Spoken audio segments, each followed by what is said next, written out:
देखिए अब सारे शायर तो मरसी ये नहीं कहते, हुँ, नोहे नहीं लिखते। जिसको उससे जगानिगत महसूस होती है उस वाक़ये से, तो वही मरसिया लिखता है। मसलन मैंने तो नहीं मरसिया कभी अच्छा, लिखा, लेकिन मैं मरसिए पढ़ता हूँ, यानी किताब में पढ़ता हूँ मीर अनीस के, दबीर के, बाकी के शुअरा के। तो जिसको उसमें, और ये करबला जो है ये वाक़या नहीं, अब तो एक इस्तिआरा है, मज़ाहमत का इस्तिआरा। जैसे मैंने कहा कि तहज़ीबी वेस्टलैंड का इस्तिआरा, तो जो शायर अपनी तहज़ीबी वेस्टलैंड को देख रहा होता है या मज़ाहमत के पहलू से देख रहा होता है, तो वो माज़ी में चीज़ें देखता है कि माज़ी में ऐसे कौन से वाक़यात हुए, वो इससे इंस्पिरेशन ले सकता है। जैसे हम ये देखते हैं कि मगरबी शायरी में और अंग्रेज़ी शायरी ज़्यादा मैंने देखी है, तो उसमें हम ये देखते हैं कि यूनान की तरफ बार बार रजू करते हैं, होमर की तरफ रजू करते हैं, ओडेसी और इलियाड की तरफ रुजू करते हैं, जिसमें एक जंग का ज़िक्र है और उसमें कुछ देवियों का ज़िक्र है, कुछ कोई मोहब्बत की देवी है, कोई जंग की देवी है, तो उससे इंस्पिरेशन लेते हैं, उसका नाम लेते हैं, उसका ज़िक्र करते हैं।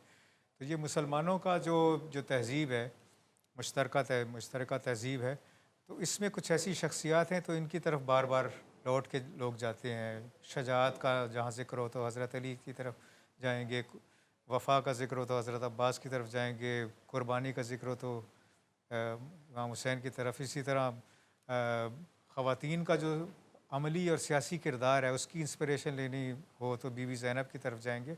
और ये सिर्फ शायरों तक महदूद नहीं है। मुझे याद आ रहा है कि एक जमील देहलवी जिन्होंने कायद-ए-आज़म पे फ़िल्म बनाई थी, उन्होंने एक फ़िल्म भी बनाई थी, उसका नाम था हुसैन।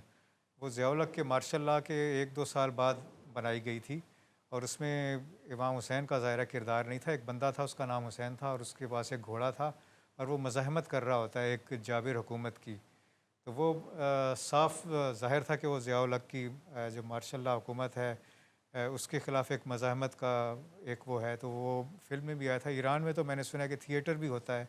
मुसव्विरी तो जैसे कि आप मैंने बताया कि वो भी होती है और कई तरह की होती है। शबीहें भी हैं और वो शबीह में ज़्यादा वैरायटी नहीं है, वही है शबीह। जी। इसके अलावा नावल है, जैसे इस्मत चुग़ताई ने नावल लिखा है एक कतरे खून।